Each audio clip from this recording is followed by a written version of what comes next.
Good afternoon. Hi. I'm delighted to be here. It's been about 5 years since I was last in Dublin, which is way too long, I've decided. And it's a great privilege to be able to be here and talk to you. Before I go on to the main theme, I want to share this with you. This is a picture of some medicine for dogs. And the remarkable thing about this medicine for dogs, if you look very carefully on the label, is that it says, may cause drowsiness, take care when operating a car or dangerous machinery. Which is silly, isn't it? The reason why that's on the label comes from perfectly good health and safety practices, all of which made sense until they came together on this particular end product, in which case it became nonsensical. And the reason why I draw this to your attention at the start is that when you are looking at some of the exercises related to social responsibility, a lot of the processes that we put in place are just as right as having health and safety information on the labels for medicines. But it comes down to the skill in execution as to whether or not you actually achieve the end results. And I'm going to talk about what's happening sort of more widely in some of the emerging themes in corporate responsibility. And one of them is the need to move away from simply having the right processes to being clear that you're achieving the right outcomes. I just thought that was an interesting way to start the theme. Very, very quickly, what am I talking about? I'm talking about social responsibility. Effectively, it's two things. One is the demonstrable fact that your businesses create impact, much of it really positive, creating goods and services that people want and need, creating jobs, creating wealth that goes into the community, but also negative impacts as well. So corporate responsibility in relation to your own impact is about mitigating those negatives and emphasising the positives. But then increasingly there's a second part to this as well, which is the fact that businesses have capacity, the capacity to solve problems, skills and resources that help to address societal needs, and particularly are good at creating innovation. And people are interested in the role that businesses can play as corporate citizens in solving some of the very real problems that we have. And indeed that businesses have got an interest in resolving. Because the thing that we've realised over the last 20 years is that you can't, as a business, be a tiny island of prosperity if you're existing in a sea of deprivation. On the first of those, to do with product issues, the interesting thing, this is one of those fascinating juxtapositions that happens very occasionally. The rules are changing. The rules are constantly changing with regards to what is seen as your company's impact and what is seen as in the scope of something that you've got to deal with. So 20 years ago, eating burgers was not particularly controversial. You know, it's, occasionally there were debates going on about whether or not cutting down rainforest for beef ranching was a bad idea, and there are all sorts of debates around that. Now, of course, the issue around rising levels of obesity has become an incredibly hot topic. And you can see there's a cycle of how these issues go from the first emerging murmurs about the fact that this is an issue and maybe this is something that businesses should take responsibility for. And generally what then happens is that businesses go into denial and say, well, of course it's not an issue for us. You know, we don't force burgers down people's throats. It's entirely about personal choice. You go through this cycle and then eventually you end up with an understanding that the rules have changed and you are now expected to exercise your influence. People know that you still can't stop people from stuffing 10 burgers a day down their throat if that's not what they want to do. But the way that you market, the way that you advertise, the alternatives that you offer are seen to be the things that you can reasonably do within your influence. And you come to a new balance. A new understanding between you and society about what your part is in encouraging people to consume responsibly, and frankly then what other people have to do as well to complete the picture. And that is an ongoing process. It's dynamic. The phrase dynamic in that context means that it hurts, often.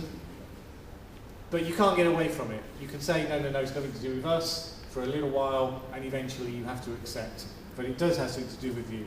On the other one, the capacity, there's a fascinating thing here. Does anyone know what this is, by the way? This slide? It's a shop, isn't it? It's just a little shop. Actually, historically, it's a rather important shop because it was the first ever Walmart. Yes. Who said that? Well done, now. This is the first ever Walmart. And it's interesting because when Walmart started, all those decades ago, it was arguably a really, really socially responsible concept. Because what they said was by cutting out the middleman, we can bring prices down and make things affordable for poorer folk in America, make the things accessible to them that previously were only accessible to those on higher incomes, which is really a very socially responsible mission at the start. And of course from there you go on and suddenly you achieve the size and the scale that Walmart did.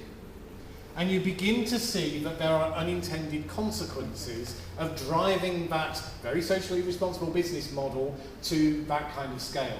Suddenly you've got people talking about this huge institution that is not just efficient but ruthless. Suddenly you've got people talking about the impacts further down the supply chain. Suddenly you've got people talking about human rights abuses in China. Suddenly every single thing that's wrong in American society, somebody is blaming you for.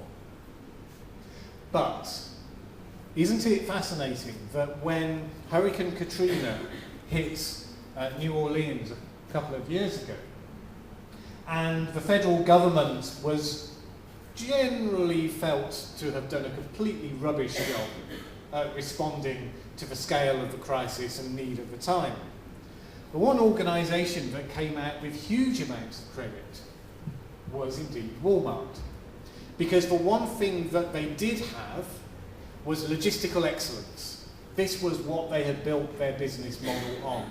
Their ability to move stuff efficiently at low cost across the country. They have a fantastic distribution network. And they used it. They said, right, this is one of those times when you actually have to come to the fore, and all Walmart employees would be helped and found jobs elsewhere, and they would shift stuff into New Orleans to the people who needed it. And they were there in a crisis. And that was one of the best examples of an organisation which the campaigners love to hate. But that's fine, because these things come and go. But when it came to it, the capacity they had was the best for the job that needed to be done. And the company stepped up to the plate. You don't want to believe in heroes in this game, you don't want to believe in villains. Because they exist in the same company. It just all depends on your perspective. At the moment, of course, people are rather focused on this.